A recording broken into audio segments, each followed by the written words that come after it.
Hello friends, कैसे हैं आप सब। स्वागत है आपका हमारे यूट्यूब चैनल पर। दोस्तों आज ही बहुत महत्वपूर्ण टॉपिक है हमारा। छोटा सा टॉपिक है बिल्कुल, लेकिन छोटी छोटी मगर मोटी मोटी बातें। ठीक है दोस्तों, शक्तिमान भी कहा करता था छोटी मगर मोटी बातें। ठीक है दोस्तों, तो ये छोटा सा टॉपिक है, लेकिन यहाँ से एक नंबर आपका ज़रूर बना देगा।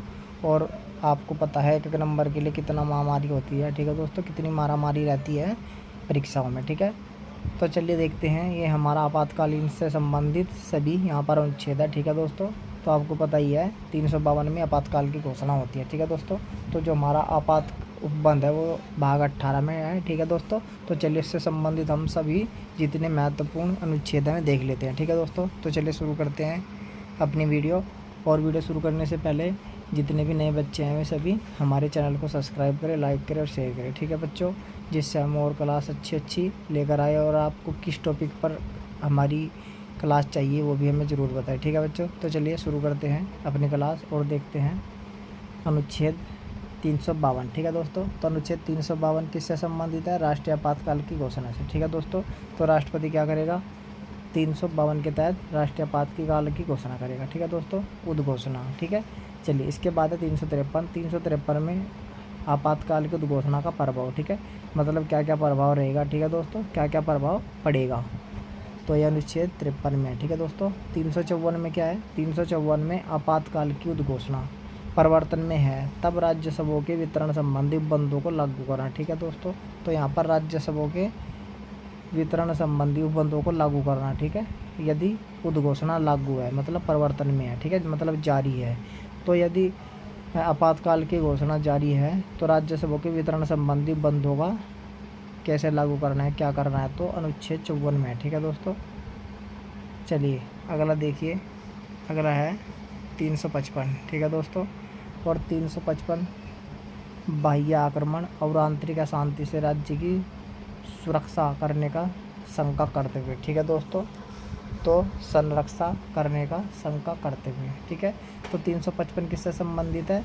बाह्य आक्रमण और आंतरिक अशांति से राज्य की संरक्षा करने का संकल्प करते हुए। ठीक है, और अगला अनुच्छेद मोस्ट इम्पोर्टेंट अनुच्छेद 356। ठीक है दोस्तों, और ये राष्ट्रपति शासन से संबंधित है। चलिए सिर्फ देखते हैं। राज्यों में संवैधानिक तंत्र की विफलता पर उपबल। ठीक है दोस्तों, देखिए जब राज्यों में संवैधानिक तंत्र क्या हो जाएगा? विफल हो जाएगा, फेल हो जाएगा। ठीक है, नाकामयाब हो जाएगा, तो इस संबंध में क्या उपबंध है, क्या होगा, क्या करना चाहिए, राष्ट्रपति क्या करेगा? तो राष्ट्रपति शासन की घोषणा करेगा, तो 356 में है। ठीक है, इससे संबंधित उपबंध। अगला देखिए 357। ठीक है दोस्तों, अनुच्छेद 356 के अधीन की गई उद्घोषणा के तहत विधायी शक्तियों का प्रयोग। ठीक है दोस्तों, तो जब ये 356 के तहत राष्ट्रपति शासन लगा देगा राष्ट्रपति, तो दोस्तों उसके बाद जो विधायी शक्ति है उनका प्रयोग कैसे करना है, क्या क्या शक्तियाँ। ठीक है दोस्तों, तो ये क्या बताएगा? 357 अनुच्छेद बताएगा। ठीक है दोस्तों, अनुच्छेद 356 के अधीन जब उद्घोषणा की जाएगी राष्ट्रपति शासन की, तो जो विधायी शक्तियों का प्रयोग है वो 357 के अनुसार करना होगा। ठीक है दोस्तों, चलिए अगला देखते हैं 358।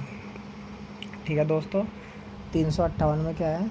358 में दोस्तों आपात के दौरान अनुच्छेद 19 के उपबंध का निलंबन। ठीक है दोस्तों, अब देखिए यहाँ पर 358 में क्या होता है? 358 जब 352, ठीक है, हमने पहले ही पढ़ा है कि अनुच्छेद 352 राष्ट्रीय आपातकाल जब भी लगता है तो शब्द ही 358 क्या हो जाता है?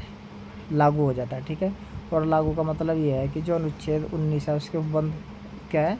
निलंबन हो जाएगा। ठीक है, और 19 अनुच्छेद ये अभिव्यक्ति की स्वतंत्रता है संबंधित है। ठीक है दोस्तों, अब ऐसा क्यों करते हैं? अब ऐसा इसलिए करते हैं क्योंकि कोई भी कुछ भी बोल सकता है, तो उससे और भड़क सकती है देश में जो अराजकता फैलती है। ठीक है दोस्तों, जैसे बाह्य आक्रमण है, कोई भी कंडीशन ऐसी हो सकती है, तो किसी ने कुछ भी भड़काऊ भाषण दे दिया या कुछ भी दे दिया ऐसी कंडीशन में, तो इसीलिए वह आज़ादी पर निलंबन कर दिया जाता है। ठीक है, कि कोई कुछ भी नहीं बोल सकता है क्योंकि वो देश हित में नहीं है। ठीक है दोस्तों, ताकि कोई भी भाषणबाजी करे, कोई नारे लगाए और उससे देश में आपस में क्या हो जाए? मनमुटाई हो जाए, लड़ाई झगड़ा कुछ भी हो सकता है। ठीक है दोस्तों, तो इसीलिए ये जो बोलने की आज़ादी है मतलब अभिव्यक्ति की स्वतंत्रता है, इसको निलंबित कर दिया जाता है जब 352 के तहत। ठीक है दोस्तों, ध्यान रखना 352 के तहत। बाकी 356 और 60 में कुछ नहीं होगा। ठीक है, तो 352 जब लागू होगा तो 358 अपने आप ही लागू हो जाएगा। ठीक है दोस्तों, अब देखिए 359। 359 में है आपात के दौरान भाग 3 द्वारा प्रदत्त अधिकारों के परिवर्तन का निलंबन। ठीक है दोस्तों, तो देखिए 359 में क्या होगा, 359 में 19 को छोड़कर, ठीक है, और 20 और 21, ठीक है, अनुच्छेद 20 और 21 को छोड़कर बाकी सभी क्या हो जाएंगे, निलंबित हो जाएंगे। ठीक है दोस्तों, ये ध्यान रखना 359 के द्वारा, ठीक है, और 19 358 के द्वारा। ठीक है, और ये जो 20 21 है ये किसी के भी द्वारा नहीं होंगे, ना तो इसके द्वारा होंगे 358 के, ना 359 के द्वारा होंगे। ठीक है दोस्तों, समझ गए होंगे आप।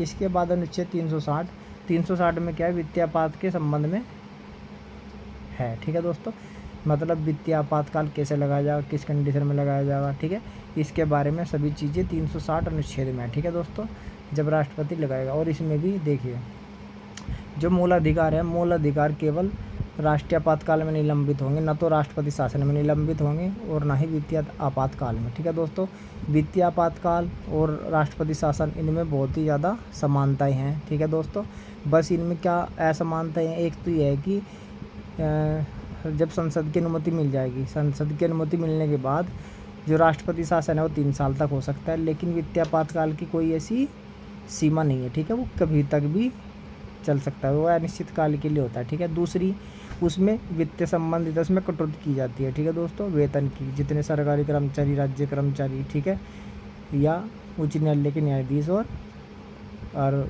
हाई कोर्ट और सुप्रीम कोर्ट। ठीक है दोस्तों, तो इस तरीके से इनमें ये डिफरेंस है, बाकी प्रक्रिया सेम ऐसी ही है और कोई ज़्यादा अंतर नहीं है। ठीक है दोस्तों, तो यहाँ पर 360 में क्या है, वित्तीय आपात के संबंध में उपबंध। ठीक है दोस्तों, तो ये थे छोटा सा हमारा टॉपिक, ये लेकिन छोटा सा है लेकिन बहुत ही मोटा सा है। ठीक है दोस्तों, यहाँ पर ये जो उपबंध दे रखे हैं मोस्ट इम्पोर्टेंट है। ठीक है दोस्तों, तो चलिए फिर मिलते हैं अगली क्लास में, तब तक के लिए धन्यवाद, बाय।